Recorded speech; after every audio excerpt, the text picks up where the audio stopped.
کہا کرتے تھے مکے کے لوگ کہ آپ قرآن مجید کی آیتیں نبی کریم علیہ السلام سے کہا کرتے تھے کہ معاذ اللہ آپ خود بناتے ہیں، بنا کے لاتے ہیں۔ تو اللہ کریم نے فرمایا وَإِن كُنتُمْ فِي رَيْبٍ مِّمَّا نَزَّلْنَا عَلَىٰ عَبْدِنَا فَأْتُوا بِسُورَةٍ مِّن مِّثْلِهِ، اگر تمہیں شک ہو نا اس میں جو ہم نے بندہ خاص پہ نازل کیا ہے تو تم بھی اس جیسی ایک صورت بنا کے لاؤ۔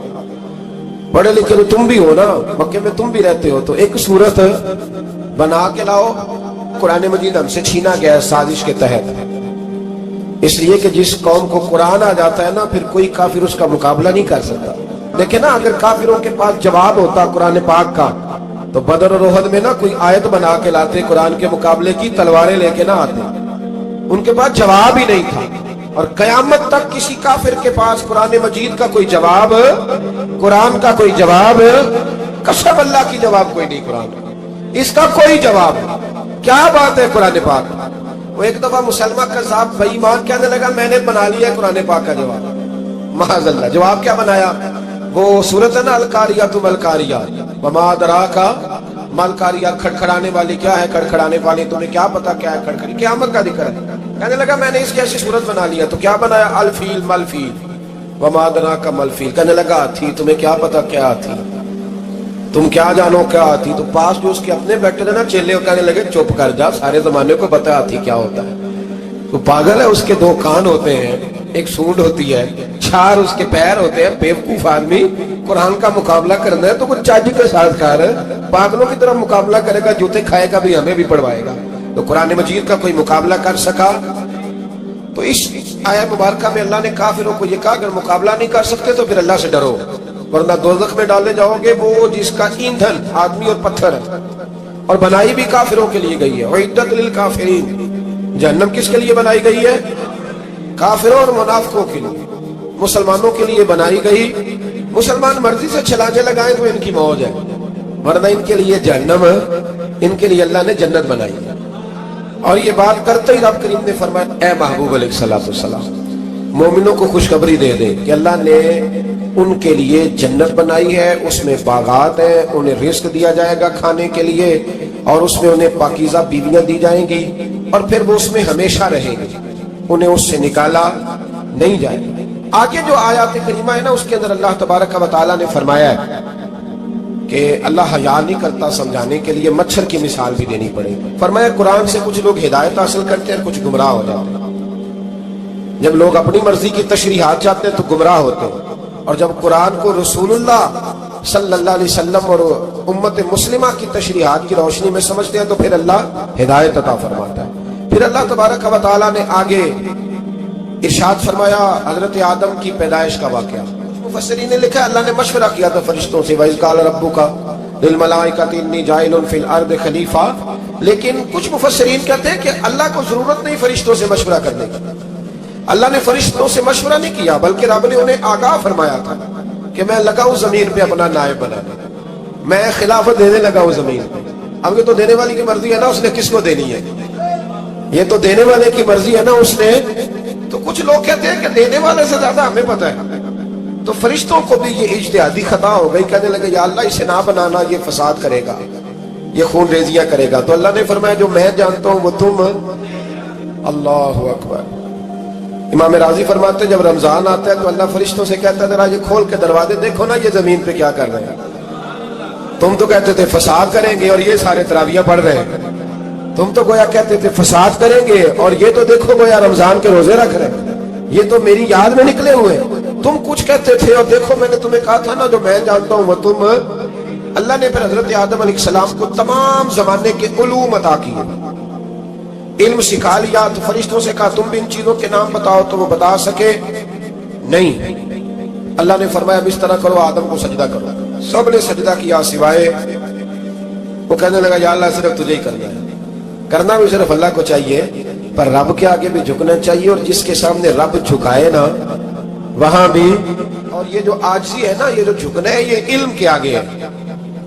ہماری مصیبت یہ ہے کہ ہم علم کے آگے بھی گردن جھکانے کو تیار نہیں ہوتے، وہاں بھی ہم خود عالم فاضل بن جاتے ہیں۔ تو فرمایا کہ سب سے کا سجدہ کرو، سب نے سجدہ کیا سوائے ابلیس کے۔ تو پھر ہوا کیا وکان من الکافرین، وہ کافروں میں سے ہو گیا۔ پھر اللہ نے حضرت آدم کو اور جناب حوا کو نا مقام دے دیا جنت میں رہنے کے لیے، اور کہا سارا کچھ کھانا، درخت کے قریب نہ جانا، ابھی آپ کسی سے کہہ دیں تھوڑا سا تو پیچھے نہ دیکھنا، یعنی اگر میری سمجھ لیں ادب کی وجہ سے کوئی 1.5-2 منٹ یا 6 منٹ نہیں بھی نہ دیکھے گا تو سوچے گا ضرور کہ پتہ نہیں اب پیچھے کیا ہے، مصیبت کیا ہے۔ یعنی آپ کہہ کے دیکھ لیں کسی کو، پیچھے نہ دیکھنا، فطرت ہے نا انسان کی، وہ جستجو کرتا ہے کہ اس درخت کے پاس نہ جانا۔ تو حضرت حوا سلام اللہ علیہ کہتے ہیں دل میں خیال رہتا تھا کہ آخر ہے کیا درخت کے پاس۔ یہی انسان کا عقیدہ توحید ہے کہ جہاں سے رب منع کر دے وہاں وہ منع ہو جائے، اور یہ ان کی خطا نہیں تھی، یہ اللہ کی حکمت تھی، چونکہ رب نے تو پہلے کہہ دیا تھا بنایا ہی زمین کے لیے، تو یہ تو سارا کچھ ہونا تھا تو زمین پہ آنا تھا نا۔ تو حضرت حوا اور جناب آدم کے پاس شیطان آیا، اس کو نکال تو دیا تھا پر ابھی اس کا جنت میں آنا جانا بند نہیں ہوا تھا، یہ بھی اللہ کی حکمت تھی۔ تو وہ کہنے لگا تمہیں پتہ ہے بعد میں مر جاؤ گے؟ تو حضرت حوا کہنے لگی کیا موت بھی آئے گی؟ کہاں، اس کی تکلیف بھی بڑی ہوگی، تو پھر بچیں گے کیسے؟ تو کہنے لگے پھل کھا لو اس درخت کا، تو بچنے کے لیے پھل کھایا تھا۔ اس طرح لوگ آج بہت سارے کام بچنے کے لیے کرتے ہیں پر بچ سکتے ہیں، بچنے کے لیے پھل کھایا تو اللہ نے فرمایا زمین پہ چلے جاؤ۔ تو حضرت آدم زمین پہ آئے، پھر کئی 100 سال روتے رہے، فَتَلَقَّى آدَمُ مِن رَبِّهِ کَلِمَاتٍ، تو پھر اللہ نے خود ہی جناب آدم کو کچھ کلمے سکھائے۔ علامہ اسماعیل لکی فرماتے ہیں وہ کلمے یہ تھے کہ حضرت آدم نے میرے نبی کا وسیلہ پیش کیا، اللہ کریم نے جناب آدم کی دعا کو مقبول فرما لیا۔ پھر آگے بنی اسرائیل کا ذکر آ جاتا ہے، اللہ تعالیٰ نے بنی اسرائیل، آج آپ اسی قوم کو یہودی کہتے ہیں، ان کو اللہ نے اس زمانے میں فضیلت عطا کی تھی بہت زیادہ۔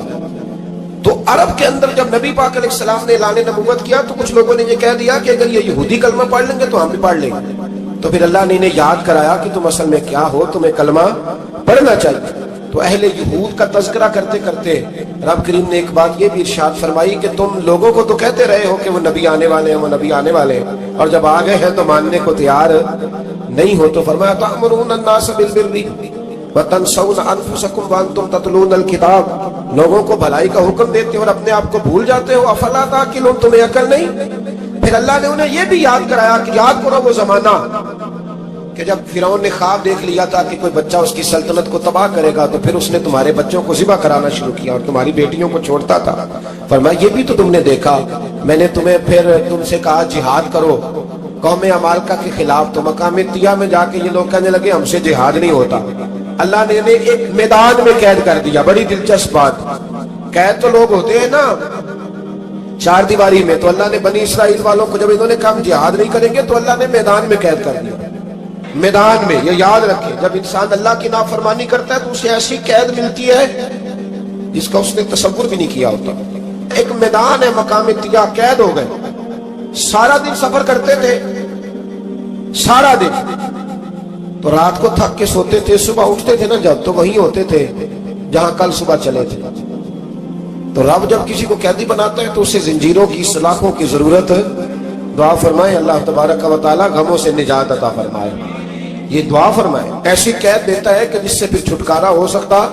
تو بنی اسرائیل کا بہت زیادہ تذکرہ اس بارے میں اللہ تبارک و تعالی نے پھر بیان کیا، اور پھر کہا کہ انہیں جو حکم دیا جاتا تھا یہ اس کی سرتابی کرتے تھے، پھر اللہ نے ان پر ذلت نازل کر دی اور یہ ہمیشہ اس کا شکار رہے۔ قوم سبت کا ذکر فرمایا اللہ نے، ہفتے والے دن کچھ لوگ نافرمانی کرتے ہیں، ہمارے بھی ہیلے بہانے ہیں نا آج کل کاروبار میں۔ تو اسی سپارے کی آیت نمبر 65 کے اندر اللہ تعالیٰ نے حضرت داؤد کی قوم کا ذکر کیا کہ اللہ نے انہیں حکم دیا تھا کہ ہفتے والے دن مچھلیاں نہیں پکڑنی، تو وہ کہتے تھے چلو ہاتھ لگا کے نہیں پکڑنی، ہاتھ لگا، وہ ہمارے لوگ ہیلے بہانے تلاش کر لیتے ہیں نا، وہ بڑے جناب انشورنس والا آ گیا، اب وہ بینک والا آ گیا، وہ فلانے صاحب آ گئے، وہ تروڑ مروڑ کے کہانیاں باتیں، اور پھر ہمیں بھی رستے مل جاتے ہیں بچنے کے۔ مفتی صاحب نے کہہ دیا تھا، ایک مولانا سے میں نے ان کو کہا ہفتے والے دن مچھلیاں نہیں پکڑنے کا، نہیں پکڑتے، چھوٹے چھوٹے حوض بنا لیے، تو مچھلیاں زیادہ آتی تھی اس دن، یہ بھی اللہ کی قدرت تھی، نماز کے وقت گاہک زیادہ آتے ہیں، یہ اس کی قدرت ہوتی ہے، تو وہ مچھلیاں حوض میں جمع ہو جاتی، یوں سمجھ لیں کہ جال انہوں نے لگا لیے ہوئے، تو جال میں وہ پھنستی رہتی تھی، حوضوں میں آتی رہتی تھی، ہفتے کو نہیں پکڑتے تھے، اتوار کو پکڑ لیتے تھے، تو پھر اللہ نے انہیں سزا دی۔ فرمایا تماشے کرتے ہو اللہ کے حکم کے ساتھ، کیا سزا دی؟ فَقُلْنَا لَهُمْ كُونُوا قِرَادَةً خَاسِئِينَ، فرمایا بندر بن جاؤ دھتکارے ہوئے۔ جو رزق حرام طریقے سے کماتے تھے، رب انہیں بندر بنا دیتا تھا۔ ابھی بھی میں نے دیکھے ہیں بڑے بڑے تاجر پاگلوں جیسی زندگی گزار رہے ہیں، نفسیاتی طور پہ سکون نہیں ہے، کروڑوں روپیہ پڑا ہے۔ کیوں؟ اس لیے کہ رب کے بتائے ہوئے طریقے کے مطابق تجارت نہیں کرتے۔ آگے ایک اور دلچسپ بات آ گئی، بنی اسرائیل کے اندر نا ایک شخص نے اپنے چچا کو قتل کر دیا جائیداد کے لیے۔ یہ دیکھیں کب سے لوگ جائیداد کے لیے قتل کرتے آ رہے ہیں۔ چچا کو قتل کر دیا، اور قتل کر کے حضرت موسیٰ علیہ السلام کے پاس آئے کہ میرے چچا کو کسی نے قتل کر دیا ہے، تو بتائیں کیا کرنا ہے؟ تو آپ نے فرمایا کہ گائے ذبح کرو، اور اس کا ایک ٹکڑا مقتول کو مارو، مرنے والے کو، وہ خود اٹھ کے بتا دے گا مجھے کس نے قتل کیا۔ اب ارادہ نہیں تھا گائے ذبح کرنے کا تو بہانے کرنے لگے۔ ارادہ نہیں نہ ہوتا تو پھر کیا ہوتے ہیں؟ کہنے لگے گائے کس طرح کی ہو، بوڑھی ہو کہ بچی ہو، رنگ کیسا ہو، جوان ہو کہ چھوٹی ہو، حال میں ایک دفعہ چلنا سیکھ گئی ہو یا ابھی نہ سیکھی ہو۔ تو بتاتے گئے تو رب بھی شرطیں بیان کرتا گیا، گہرے زرد رنگ کی ہو، حال کے اندر اسے نہ چلایا گیا ہو، پانی نہ نکالا گیا ہو، نہ بچی ہو نہ جوان ہو، اس کے درمیان ہو۔ یہ ساری شرطیں کہاں پائی جاتی تھی؟ حضرت موسیٰ علیہ السلام کی قوم کا ایک شخص تھا جو اللہ کا ولی تھا۔ وہ جب انتقال کرنے لگا نا، اللہ اکبر، دیکھو رب ولیوں کی اولادوں پر بھی کتنا فضل فرماتا ہے۔ وہ جب انتقال کرنے لگا تو ایک اس کے پاس چھوٹی سی بچیا تھی، گائے کی بچی، اس نے جنگل میں چھوڑ دی۔ کہنے لگا یا اللہ میں تیرے نام پہ چھوڑتا ہوں، میرا بچہ جوان ہو جائے تو اسے دے دینا، اور تو سرمایہ ہی کوئی نہیں۔ بچہ بڑا ہوا تو بچہ بھی بڑا نیک تھا، اپنی ماں کا بڑا فرما بردار تھا۔ اس کی ماں نے کہا بیٹا تیرے باپ نے ایک گائے چھوڑی تھی، تو بچہ جنگل میں گیا اور جا کے کہنے لگا اے اللہ میری گائے مجھ سے ملا دے۔ تو رب کریم نے وہ گائے واپس کر دی، وہ گائے گھر لے آیا۔ اب وہ کہنے لگا اماں بیچ دوں، تو اماں کہنے لگی بیٹا میرے پوچھے بغیر نہ بیچنا۔ کئی دفعہ گاہک لگے پر اس نے کہا جب تک میری اماں نہ کہے گی میں بیچوں گا۔ ادھر بنی اسرائیل والے شرطیں جتنی گائے کے بارے میں پوچھ چکے تھے وہ ساری اسی گائے میں پائی جاتی، تو یہ ڈھونڈتے ڈھونڈتے وہاں پہنچ گئے۔ تو کہنے لگے گائے چاہیے، تو اس نے کہا بھی تمہاری مرضی سے نہیں، قیمت میری مرضی کی۔ ایک مفسر نے تو یہاں تک لکھا ہے کہ اس نے کہا گائے ذبح کر کے نا، تو جتنا گائے کے اندر گوشت ہوگا نا اتنا ہی کھال کے اندر تو مجھے مال بھر کے دو گے، اتنے سکے بھر کے دو گے، اتنی اشرفیاں بھر کے دو گے تو پھر تمہیں گائے دوں گا۔ تو پھر یہ گائے انہیں ملی اور یہ گائے لے کر کے آئے۔ زیادہ سوالات نہ کرتے تو زیادہ الجھتے نہ۔ ہم بھی دین کے معاملے میں بڑے سوال جواب کرتے ہیں، اتنا سوال کریں جتنی اس کی ضرورت ہے۔ ان لوگوں نے سوالات زیادہ کی ہو تو پھر الجھ زیادہ گئے۔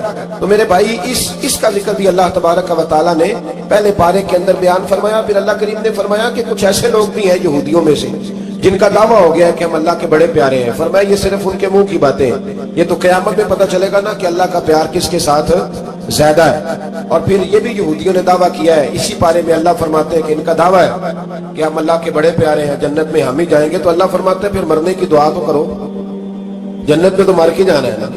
لیکن رب فرماتے ہیں یہ کبھی مرنے کی دعا نہیں کریں گے، اس لیے کہ انہیں پتہ ہے کہ ہم نے آخرت کے لیے کیا بھیجا۔ لیکن جی پہلا حکم آ گیا یا ایھا الذین آمنوا کہہ کے، پہلی آیت قرآن پاک کی پہلے سپارے میں پہلی آیت جس میں اللہ نے کہا یا ایھا الذین آمنوا، تو پہلا حکم آمنوا کہہ کے آیت نمبر 104 میں جو اللہ نے حکم دیا نا وہ نبی پاک کی تعظیم کا حکم ہے۔ پہلا حکم ہی اللہ نے حضور کی عزت اور ناموس کا ارشاد فرمایا۔ پہلا اس ترتیب کے لحاظ سے وہ ہوا یہ کہ جب نبی پاک کو بات ارشاد کرتے تو صحابہ کرام اٹھ کے عرض کرتے رائنا یا رسول اللہ، حضور سمجھ نہیں آئی ذرا رعایت کر دے۔ تو یہودیوں کی عبرانی زبان کے اندر نہ ذرا کھینچ کے پڑھتے تھے رائنا، تو اس کا معنی بنتا تھا معاذ اللہ اے ہمارے چرواہے، بکریاں چرانے والے کو بھی وہ رائنا کہتے تھے۔ تو جب صحابہ یہ کہنے لگے تو اللہ نے منع ہی کر دیا، فرمایا میرے محبوب کے غلاموں اس لفظ کے پیچھے چھپ کے، اس لفظ کے پیچھے چھپ کے لوگ میرے نبی کی بے ادبی کر جاتے ہیں، تو جس لفظ کا کوئی ایک معنی بے ادبی والا بنتا ہو وہ لفظ بھی میرے نبی کے لیے نہ کہو، لفظ وہ والے کہو جس میں کوئی بے ادبی کا معنی نکلے نہ۔ یہاں لوگوں نے بڑے بڑے لفظ نہیں بول دیے پھر کہتے میرا مطلب یہ تھا، میرا مطلب وہ تھا، تو تو نے وہ لفظ بولا کیوں جس کا کوئی غلط مطلب بھی نکل سکتا تھا۔ اللہ نے فرمایا یا ایھا الذین آمنوا لا تقولوا رائنا، اے ایمان والو رائنا کہو ہی نہ۔ تو یا اللہ کیا کہیں؟ فرمایا وقولوا انظرنا، تم کہو یا رسول اللہ ایک نظر فرمائیے۔ انداز دیکھیے انظرنا، ایک نظر تو ہمارے بزرگ تو پہلے بڑے پیار والوں نے کہہ دیا یا رسول اللہ انظر حالنا. کہتے ہیں کہاں سے لاتے ہو جملے؟ میں نے کہا اللہ کی کتاب سے. یا رسول اللہ انظر حالنا یا حبیب اللہ اسما قال. تو تم کہو انظرنا، محبوب نظر کرم کرے، واسمعوا، اور کیا ضرورت ہے دوبارہ پوچھنے کی؟ اللہ کہتا ہے پہلے ہی دھیان سے سنا کرو، پہلے ہی واسمعوا، پہلے ہی احتیاط سے سنو. وللکافرین عذاب علیم، اور کافروں کے لیے دردناک عذاب ہے. لے جی اسی پارے میں اللہ تبارک و تعالیٰ نے پھر اہل یہود کا ذکر کیا. تو یہود کہنے لگے کہ ہم حضرت ابراہیم کے ماننے والے ہیں. تو اللہ کریم نے وہ بھی ذکر کیا کہ میں نے تو ابراہیم کو آزمایا ہے. وَإِذِ ابْتَلَىٰ إِبْرَاهِيمَ رَبُّهُ بِكَلِمَاتٍ فَأَتَمَّهُنَّ، ہم نے ابراہیم کو کچھ چیزوں سے آزمایا ہے، وہ ہماری آزمائش پہ پورے اترے. قَالَ إِنِّي جَاعِلُكَ لِلنَّاسِ إِمَامًا، تو پھر ہم نے انہیں کہا کہ ہم آپ کو پوری دنیا کا امام بنائیں گے. وہ آزمائش کیا تھی؟ آگ میں جانا بھی آزمائش، بیٹے کا نہ ہونا بھی آزمائش، بیٹا ہوا تو پھر اسے وادی غیر ذی زرع ان میں چھوڑ کے آنا بھی آزمائش، بڑا ہوا تو پھر ذبح کرنا بھی آزمائش. فرمایا جہاں جہاں آزمایا ہے نا ابراہیم ہماری آزمائش میں پورے اترے. فرمایا تو مفت میں حضرت ابراہیم کی اولاد بنتے ہو اور ان کا نام لیتے ہو اور ان کے ساتھ اپنا تعلق بناتے ہو، دیکھو تو صحیح وہ کتنی آزمائشوں سے گزرے. تو اس کا بھی اللہ نے اسی میں ذکر فرمایا. اور پھر وہ بات کرتے تھے حضرت یعقوب کی اور حضرت اسحاق کی. تو فرمایا وہ تو ہمارے اتنے خاص بندے تھے کہ وصال کا وقت بھی انہوں نے اپنی اولادوں کو نصیحت فرمائی تھی کہ اللہ کی توحید پہ قائم رہنا. اس کا ذکر بھی اللہ نے اسی بارے میں بیان فرمایا. اور جو حضرت ابراہیم اور جناب اسماعیل نے کعبہ تعمیر کیا تو اس کا ذکر بھی اللہ تعالیٰ نے اسی بارے میں فرمایا. فرمایا جب وہ کعبہ بنا رہے تھے تو کہہ رہے تھے ربنا تقبل منا، کہہ رہے تھے اے اللہ بنا ہم نے دیا ہے پر مہربانی فرما ہم سے قبول فرما لے. تو جو آیہ کریمہ آخر میں عرض کرنا چاہتا ہوں اس پر بھی تھوڑی توجہ فرمائیں گے تو بات بڑی نکھر کے باہر آئے گی. یہ 16ویں رکوع کے اندر اللہ نے پھر یہود اور عیسائیت کا ذکر فرمایا. تو اللہ کریم نے ایک بات ارشاد فرمائی. یہودیوں کے ہاں جب کوئی بچہ پیدا ہوتا تھا پیلے رنگ کے ساتھ اس کو رنگتے تھے، یا کوئی خاص رنگ تھا ان کا. بچہ پیدا ہوتا تو اس پر وہ رنگ چڑھاتے کہ یہ جی ہمارے مذہب کا رنگ ہے. ہمارے ہاں بھی رسمیں ہیں نا اپنی اپنی معذرت، اپنی اپنی نہیں ہونی چاہیے، اللہ رسول کا حکم ہونا چاہیے. تو یہودیوں کے ہاں بچہ پیدا ہوتا تو ایک خاص رنگ چڑھاتے، عیسائیوں کے ہاں پیدا ہوتا تو وہ بھی ایک خاص رنگ چڑھاتے. تو مسلمانوں کے ہاں بچے پیدا ہوئے تو انہوں نے بھی توجہ کی کہ یہ کیا ہو رہا ہے. تو رب کریم نے فرمایا صبغۃ اللہ، رنگ اللہ کا ہی ہے. ومن احسن من اللہ صبغہ، فرمایا اللہ کے رنگ سے زیادہ خوبصورت کس کا رنگ ہو سکتا ہے؟ اللہ کا رنگ کیا ہے؟ لا الہ الا اللہ محمد رسول اللہ صلی اللہ علیہ. فرمایا نیلے پیلے کالے رنگ نہ چڑھاؤ، اپنے ذہن پر توحید و رسالت کا رنگ چڑھاؤ. یہ سب سے بہترین رنگ ہے. اگر تمہارے ذہنوں پر رب رسول کی توحید کا رنگ چڑھ گیا تو یہ وہ والا رنگ ہے، پھر تمہیں کسی اور رنگ کی طرف جانے کی ضرورت نہیں پڑے گی. تو فرمایا رنگ وہ پیدا کرو جو توحید کا ہے، رسالت کا ہے، اس رنگ کی توجہ کرو. قرآن مجید کے اس بارے میں اللہ کریم نے مختلف باتیں بیان کر کے آخری رکوع میں یہ جو رنگ کا ذکر فرمایا نا تو یہ لگتا ہے پورے پارے کا خلاصہ ہے کہ رب کریم نے فرمایا اصل بات یہ ہے کہ تمہاری سوچوں پہ رب رسول کی توحید اور رسالت کا رنگ ہونا چاہیے. فرعون کو اس نے وہ خواب دیکھ لیا تھا کہ ایک ستارہ اٹھے گا اور پھر وہ گرے گا تو میری ساری سلطنت کو تباہ کر دے گا. نجومیوں سے اس نے پوچھ لیا، اس نے کہا کہ ایک بچہ پیدا ہوگا جو تیری سلطنت کو تباہ کرے گا. چاہیے تو یہ تھا کہ وہ توبہ کرتا، لیکن اس نے کیا کیا کہ اس نے بچوں کو قتل کرانا شروع کیا. یذبحون ابناءکم، ذبح کرا دیتا تھا تمہارے بیٹوں کو اور بچیوں کو وہ زندہ رکھتا تھا. تو حضرت موسیٰ جب پیدا ہوئے تو ان کی والدہ نے پتہ کیا کیا؟ ان کو ایک صندوق میں بند کر کے دریا میں بہا دیا. اب دریا میں بہتے جا رہے ہیں تو ماں تھی تو پریشان بھی ہو گئی. ان کی ہمشیرہ کو کہنے لگی ذرا دھیان رکھنا کدھر جاتے ہیں. حضرت موسیٰ علیہ السلام دریا میں بہتے بہتے نا فرعون نے نا دریا کے کنارے مکان بنایا ہوا تھا. آپ کو پتہ ہے بادشاہوں کا ذوق ہوتا ہے. آج کل ہمارے جو حکمران ہیں انہوں نے اس کا نام فارم ہاؤس رکھا ہوا ہے، میرا فارم ہاؤس. اور پرانے زمانے میں لوگ ڈیرا کہتے تھے. تو اس نے بھی اس طرح کا فارم ہاؤس بنایا ہوا تھا. وہاں پہ حضرت موسیٰ علیہ السلام تیرتے ہوئے تابوت کے اندر صندوق کے اندر جا رہے ہیں. فرعون اور ان کی بیوی حضرت آسیہ بے اولاد تھی، بڑی تڑپ تھی بیٹے کی، وہ بھی وہاں کھڑی تھی. صندوق تیرتا ہوا آیا تو فرعون نے کہا کہ جاؤ پکڑ کے لاؤ دیکھو کیا ہے. جب وہ لے کے آئے نا تو آپ کی ہمشیرہ جو نگرانی کر رہی تھی پریشان ہوگی کہ یہ تو اس کے ہاتھ لگ گئے, یہ تو اب مار ڈالے گا. لیکن جب خوبصورت اور چمکتا ہوا بچہ دیکھا تو بی بی آسیہ کہنے لگی یہ بنی اسرائیل کا ہے ہی نہیں, یہ تو پتہ نہیں کہاں سے بہتا ہوا یہاں آ گیا ہے, تم ایسے ہی چھوڑ, یہ پتہ نہیں کہاں سے رکھ نہ لیں, رکھ نہ لیں. تو حضرت موسیٰ علیہ السلام وہ کہنے لگا نہیں انہی کے ہیں, موسیٰ علیہ السلام اسی کے ہیں. تو آسیہ کہنے لگی تیرے تو سر پہ نا بس بھوت ہی سوار ہو گیا, ہر وقت وہی لوگ تجھے یاد رہتے, یہ پتہ نہیں کہاں سے بہ کے آیا. اب رکھ لیا, مان گیا. فرعون, آپ فرعون کے گھر میں جو اس لیے بچے مروا رہا تھا کہ میری سلطنت حضرت موسیٰ پیدا نہ ہو جائے, تو اسی کے گھر میں پرورش پانے لگے, اسی کے گھر میں. اب عورتیں منگائیں گئی دودھ پلانے کے لیے, تو حضرت موسیٰ علیہ السلام کسی بی بی کا دودھ نہیں پیتے, تو آپ کی ہمشیرہ نہ وہیں دائیں بائیں گھومتی رہتی. تو کہنے لگی جناب آسیہ سے کہ میں ایک بی بی کو جانتی ہوں, بڑی صاف ستھری ہے, مجھے امید ہے یہ بچہ اس کا دودھ پیے گا. تو فرعون کہنے لگا دوڑ کے لا. تو اپنی والدہ کو لے کے آئی, تو حضرت موسیٰ نے فوراً دودھ پینا شروع کر دیا. فرعون کو پھر تھوڑا شک ہوا. ایک روایت یوں بھی لکھی ہے بعض لوگوں نے کہ فرعون ایک دن اٹھایا ہوا تھا حضرت موسیٰ کی ابھی تھوڑی سی عمر تھی, تو آپ نے اس کی داڑھی پکڑ کے تو ایک گھونسا دے مارا. جلالی تو شروع سے ہے نا. تو کہنے لگا آسیہ تو مان نہ مان, یہ بچہ وہی ہے. تو حضرت بی بی آسیہ کہنے لگی کہ تجھے غلط فہمی ہے, یہ وہ نہیں ہے. اس نے کہا دیکھو نا, یہ تو اٹھاتی ہے تو پیار کرتا ہے, اور میرے جب قریب آتا ہے تو اس کے لب و لہجے میں تلخی محسوس کرتا ہوں. اس نے کہا بچوں کو کیا پتا. خیر, ایک طرف اس نے کھانے پینے کی چیزیں رکھ دی, ایک طرف انگارے رکھ دیے. وہ بھی حضرت آسیہ کہتی ہیں کہ تجھے سمجھ آئے بچے بچے ہوتے ہیں. حضرت موسیٰ بچے تو تھے, پر تھے تو اللہ کے نبی نے, اللہ کے نبی تھے. جب اس نے کہا نا یہ بچے ہیں, تو حضرت موسیٰ علیہ السلام بجائے انگاروں کی طرف جانے کے نبی تھے, وہ سیدھے کھانے پینے والی چیزوں کی طرف بڑھنے لگے. فرعون کہنے لگا اب بتا. اللہ تعالیٰ نے حضرت جبریل کو بھیجا, انہوں نے کہا ادھر نہیں جانا, آپ ادھر جائیے. تو آپ آگ کی طرف گئے اور ایک کوئلہ اٹھا کے زبان پہ رکھ لیا. تو آسیہ کہنے لگی سمجھ آئی, بچے کو کیا پتا کدھر جانا ہے کدھر نہیں جانا. اگر وہ اتنا ہی خیال ہوتا, وہی بچہ ہوتا تو آگ. اور بعض مفسرین نے لکھا ہے یہ جو حضرت موسیٰ دعا مانگتے تھے نا رب اشرح لی صدری ویسر لی امری, یہ وہ آگ کا انگارہ جب کوئلہ منہ میں رکھا تھا نا, تو اس کی وجہ سے زبان میں کچھ لکنت آ گئی.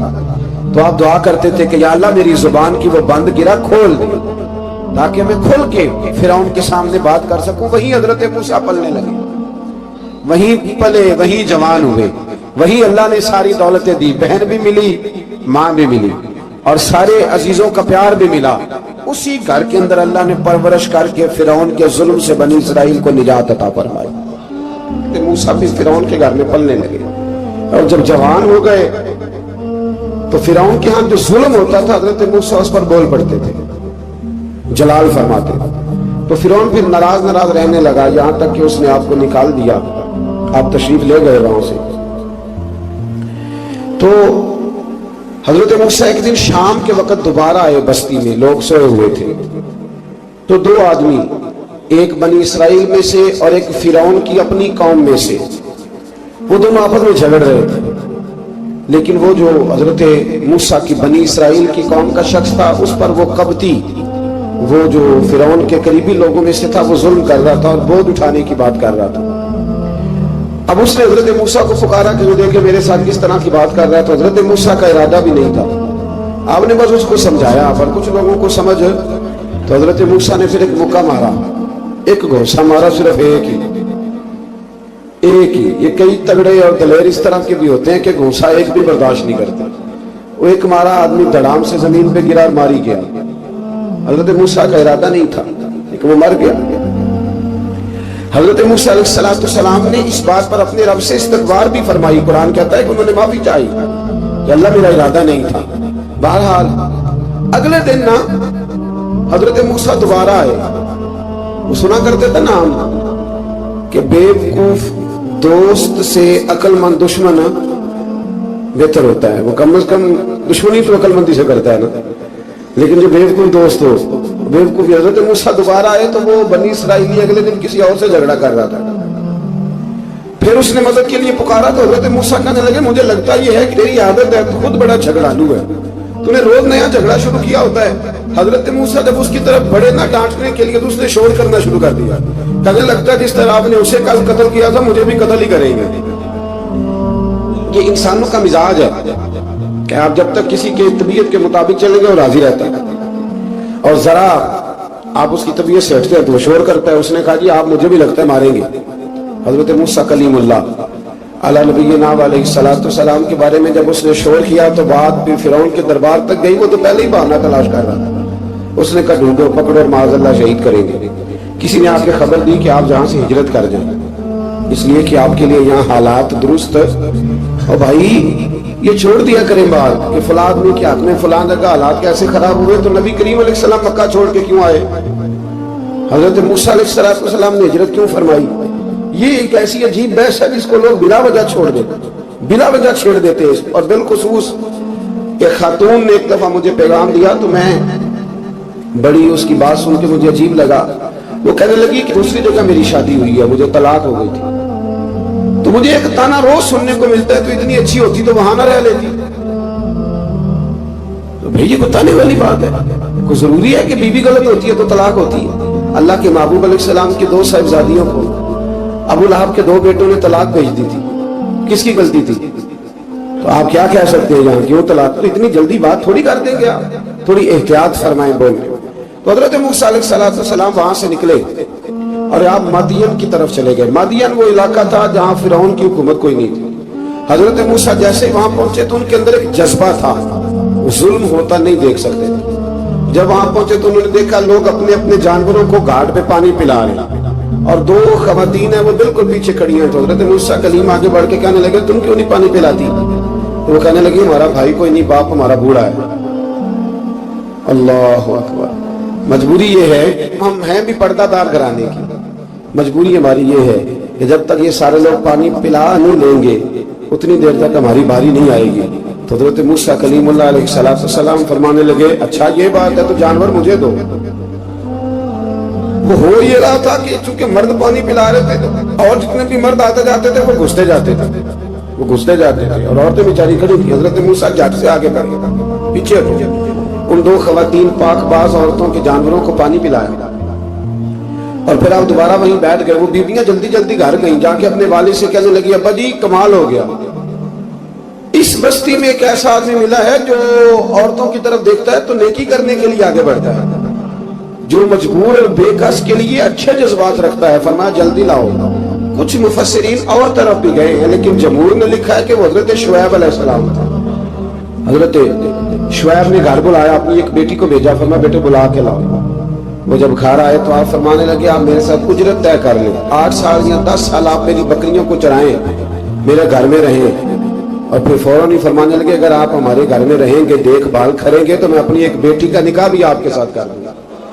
تو 8 سے 10 سال حضرت موسیٰ نے وہاں قیام فرمایا، اور پھر جب آپ کا نکاح ہو گیا تو آپ اپنی بیوی کو لے کے مصر کی جانب جا رہے تھے، تو رستے میں نا ٹھنڈ زیادہ ہو گئی، تو اپنی زوجہ سے کہنے لگے وہاں آگ جل رہی ہے، میں تیرے لیے آگ لے کے آتا ہوں تاکہ تو تاپ سکے، گرمی حاصل کر سکے۔ وہاں گئے تو درخت سے آواز آئی موسیٰ میں تیرا رب ہوں، درخت سے آواز آئی موسیٰ میں تیرا رب ہوں۔ اور حضرت موسیٰ کلیم اللہ کو وہاں وہی آنی شروع ہوئی، وہاں وہیں اللہ تعالیٰ نے انہیں وہ عصا عطا فرمایا جو پھر بعد میں اژدہا بنتا ہے۔ رب کریم نے وہیں حضرت موسیٰ کلیم کو وہیں ید بیضا عطا فرمایا، اپنا ہاتھ گریبان میں ڈال کے نکالتے تھے تو چاند اور سورج کی طرح روشنی دیا کرتا ہے۔ ید بیضا لیے بیٹھے ہیں اپنی۔